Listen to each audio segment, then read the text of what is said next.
Good evening, ladies and gentlemen. Welcome to Dialar's Twi'lek Tactics. Tonight, we're going to talk some Conquest. So we've gone through the 2 rounds of exhibition. Are we going to get any more? Are we going to get a one-day break and then we're going to roll into some more? I don't know. I would expect that CG is going to make some changes based on the feedback. We probably won't get one right away. They'll probably do some changes. They're probably not going to be things we like, and we'll get into that later. But this video, we're just going to discuss my thoughts, or I guess I'm going to discuss my thoughts on the matter. So let's get into my game. This morning, I finished it. You can see right here, I got to move my face. It ends in 5 days. So, I got max reward. I got the red crate. If you don't know what's in the max crate in hard mode, 44 shards, 10 of these bad boys, and then a bunch of gear and some relic material, 5 zetas, and a whole lot of mod material. Good stuff that I gotta wait for now. Now, as you see, I did not complete all of the feats. I missed one here, one here, one here, and then 2 here. So you can lose... or you don't have to do all the feats to get the max crate. But I did get all of the feats, the individual feats per sector. As you see, like right, if you go into the sector, this is sector 2. These are the feats you got to complete in sector 2. Grant buffs to allies, that's easy. Attack out of turn 100 times, that's really easy. Especially with Jedi. Win at least 14 battles with the full squad of Jedi. Well, if you use Luke and Revan, you can call in, you can get 10 attacks out of turns in per battle. So this one's easy. What are my thoughts on Conquest? Okay. It was, and keep in mind, I'm at 7.6 million GP roster. I blew through this. And, well, let's go back. I think, and I've heard that even some of this 5.5 million can blow through this with the right data discs. But I think that they should make an easy mode for people that are under 2 mil. Because I'm not sure people under 2 mil are finishing normal. Hard didn't feel a whole lot different than normal to me. I got max rewards in normal, I got max rewards in hard. So that's one thing. One other thing, and this is a common gripe across the community, is that the way you switch out your data discs is really... It's not nice. You should be able to click on these.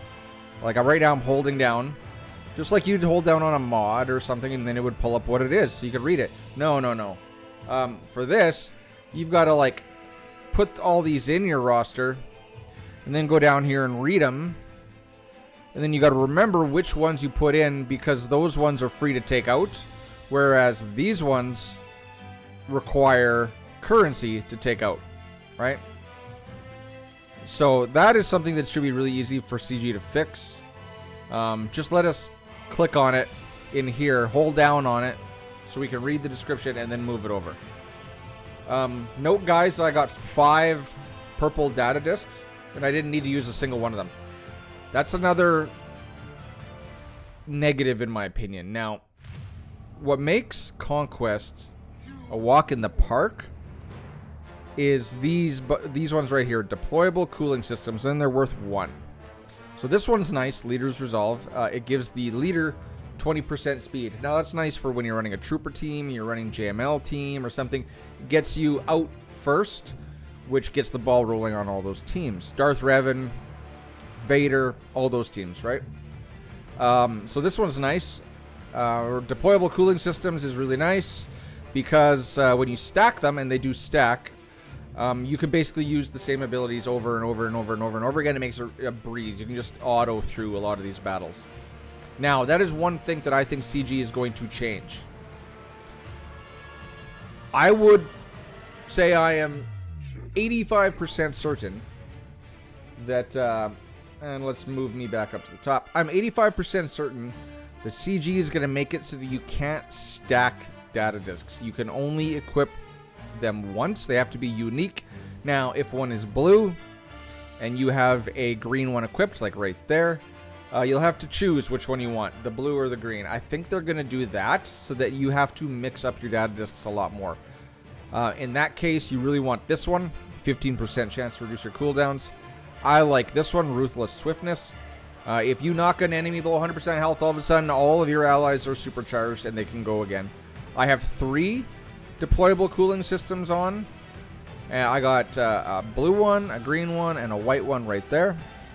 This one, Ruthless Debilitation, isn't the best, but it is kind of nice that when they drop below 100% health, not only do you speed up your team with the Ruthless Swiftness, but then you're also inflicting Armor Shred and healing immunity on all of your opponents.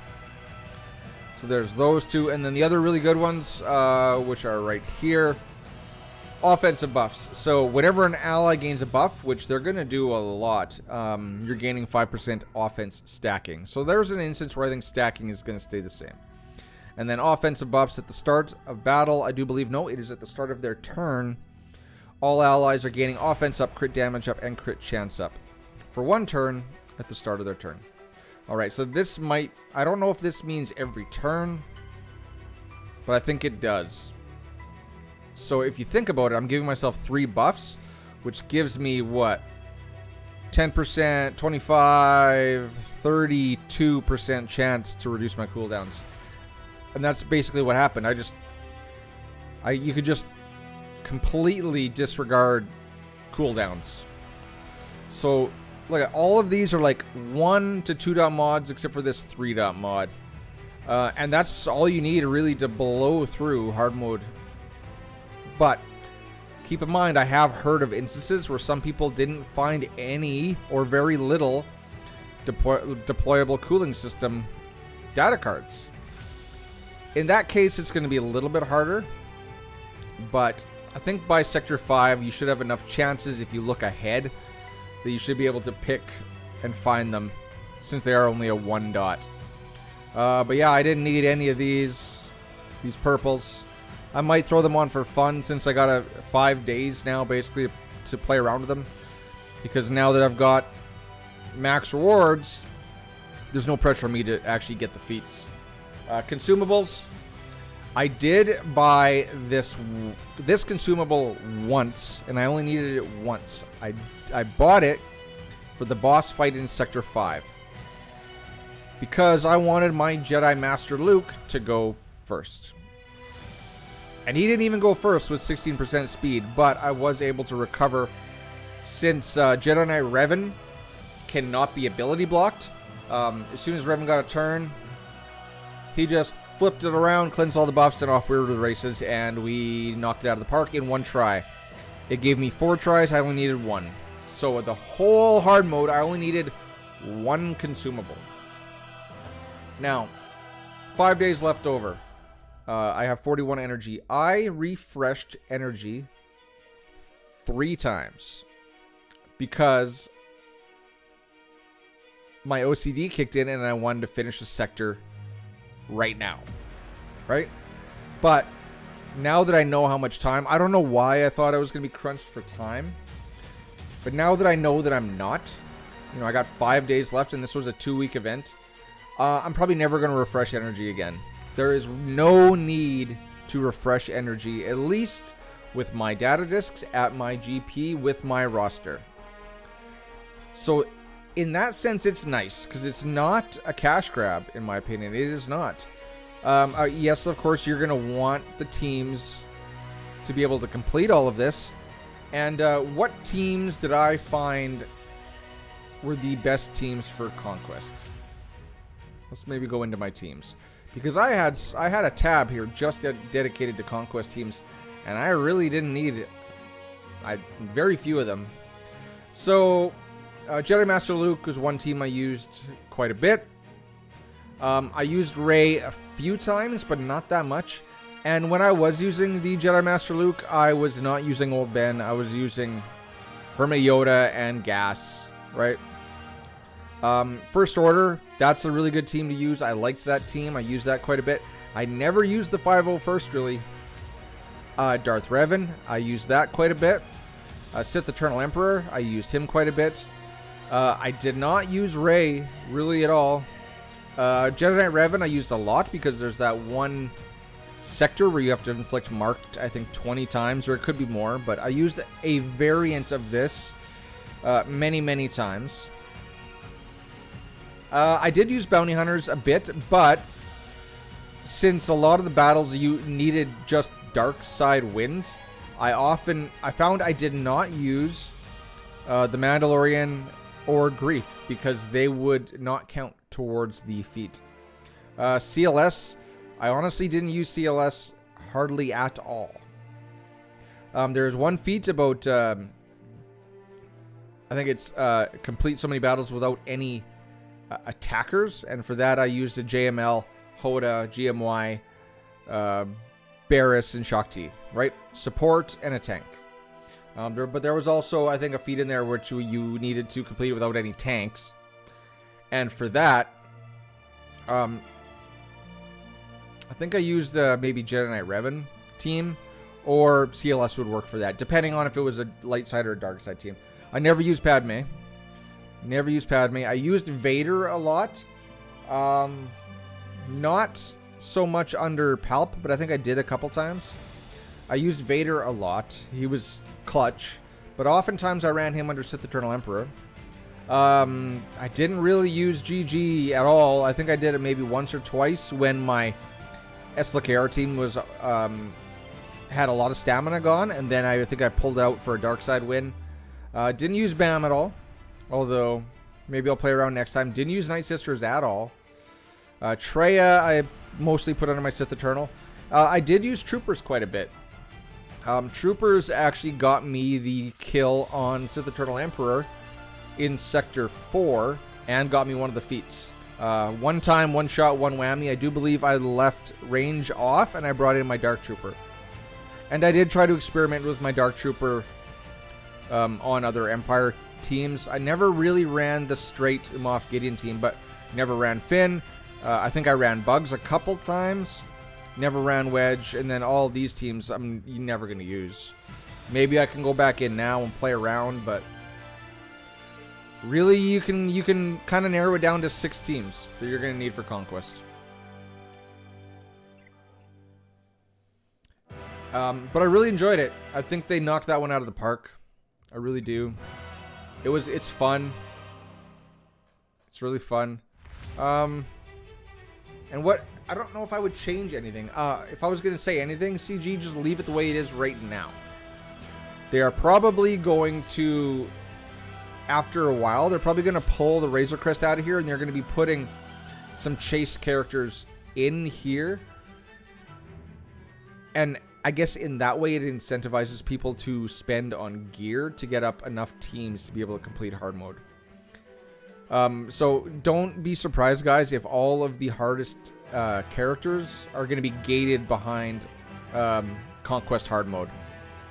I think as soon as people max out Razor Crest, then add a month or add like 2 more Conquests, and then they're going to pull it. They're going to put it in the store, and they're going to replace it with something else. Otherwise, one other thing that's notable to tell you guys is I came across the Razor Crest 3 times. Right? I think it's right. Nope, it's not there. It's right there. But I did not leave myself enough currency to buy the last one. I bought the first one and the second one. And this is really nice too. So I think going forward, because way back, I think in Sector 1 or Sector 2, I bought a lot of right side gear 12 finisher gear. There's a lot of nice stuff you can buy out of these Jawa nodes, but I think I'm going to be more disciplined in the future, and I'm going to save all my currency for Razor Crest and these impulse detectors, because these bad boys are worth their weight in gold. And they're in Sector 5. That's it. Razor Crest and impulse detectors. That's all you can buy. So you're going to need 1,500 currency to buy 12 shards of Razor Crest throughout the entirety of Conquest hard mode. I don't know if there's any Razor Crest shards on nodes in normal mode. And then these impulse detectors. Those are the gold. That's the primo loot right there. You know, I was tempted to buy some relic gear, some slicing gear. I think there was some relic slicing gear. But going forward, hoard your currency until you're done, and then go and spend it. So now I do have 275. I'm going to let that roll over because, guys, your data discs and your consumables go away at the conclusion of Conquest, but you will keep your currency. So you can stack it up to 3,500. And I think that's about all I have to say about Conquest. Very, very good. I really, really enjoyed it, CG. Some of these feats were fun. None of them were really that challenging. I think this one is the turn meter removal one. I don't know what this is, but I just got enough that I got my max reward, which was all the nodes, all the sector individual zone feats, the overall feats, these ones, for the hard mode or normal mode. And yeah, 3-star every node, which is really easy. You can miss basically 1 feat per boss, and then 2 for the last boss. So I think we'll conclude it right there. Overall, CG, thank you for Conquest. I like it. Make it more accessible to beginning players. Don't change the data disc, although I think you're going to. I think you're going to make it so that we can't stack the same data disc. And yeah, we'll see what happens, because they're probably going to take 2 weeks off, and then they'll drop one in 2 weeks, which is the first real Conquest. Or they're going to give us another one, and then get more data, and then give us a 2-week break, and then we'll see one in May. Maybe May 4th, we'll get our first real Conquest. Alright, hope you enjoyed that, guys. That's my thoughts, my takes, my hot takes on Conquest. Please leave a like, please leave a comment, please leave 2 comments, leave 10 comments, and subscribe, and I'll catch you in the next one. Cheers, guys. Peace.